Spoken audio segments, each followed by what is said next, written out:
Let's have a quick look at the simulations inside of Marvelous and the way they work. In the top left corner we have simulation, which is spacebar, but if we click the left mouse button we can select the way Marvelous handles the simulations, and simulate GPU is turned off. It says that it's not supported because my laptop has a fairly old video card, so I can't use GPU, but we will discuss this a little bit later. Then we have the normal, complete, and complete nonlinear, and this is basically from the lowest quality to the highest quality. Normal is the fastest way to simulate. This is somewhat slower, and this one is the slowest, but this gives the best result. And we also have another option, which is custom, but we need to go into preferences and into simulation properties.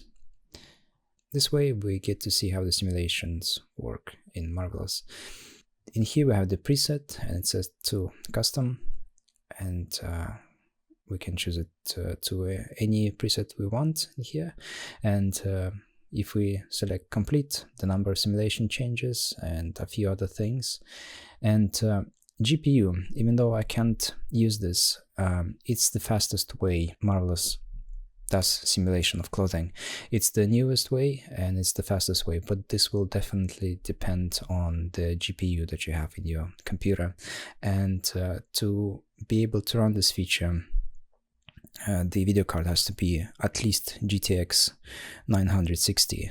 Otherwise, just like in my case, the simulation simply wouldn't be able to do anything. The arrow, this little icon here, will be grayed out, meaning that there's nothing to be done. But the custom thing is where we can change anything. We can change the number of simulation to 20, which is absolutely extreme and probably shouldn't be set to this number, but the option is there. So this is something to be aware of, and if for some reason we're not satisfied with the results, we can customize the simulation in Marvelous Designer. And just one quick thing about the GPU simulation.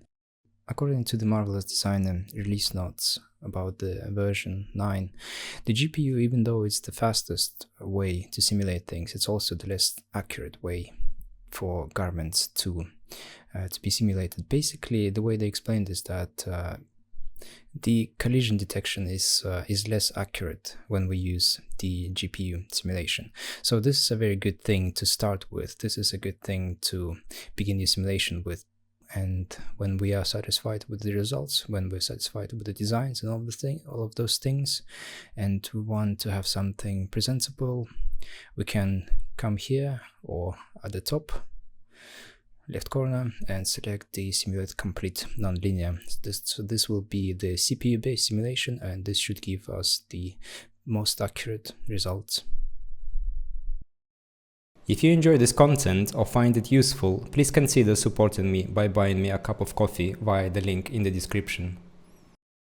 A couple of other things to mention is the gravity. This is where we can adjust how the garments, how the clothing, how the objects behave in the program. And if we are making something like a pillow, something inflatable, something like a balloon, that and we don't want this object to be affected by the gravity, we don't want to have any kind of deformation where the object touches the ground, we can simply change gravity to 0, and this way the object will simply float in space, so to speak.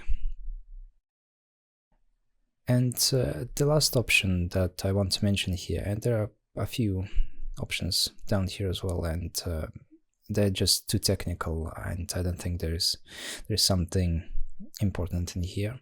But one that might be somewhat important is the ground.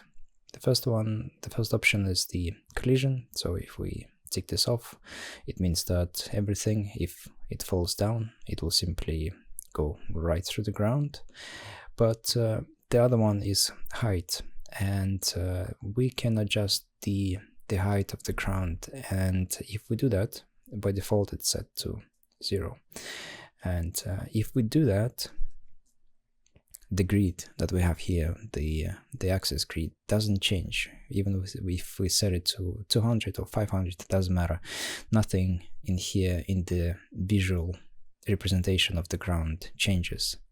But if we simulate and drop this object, and we set gravity back to what it was,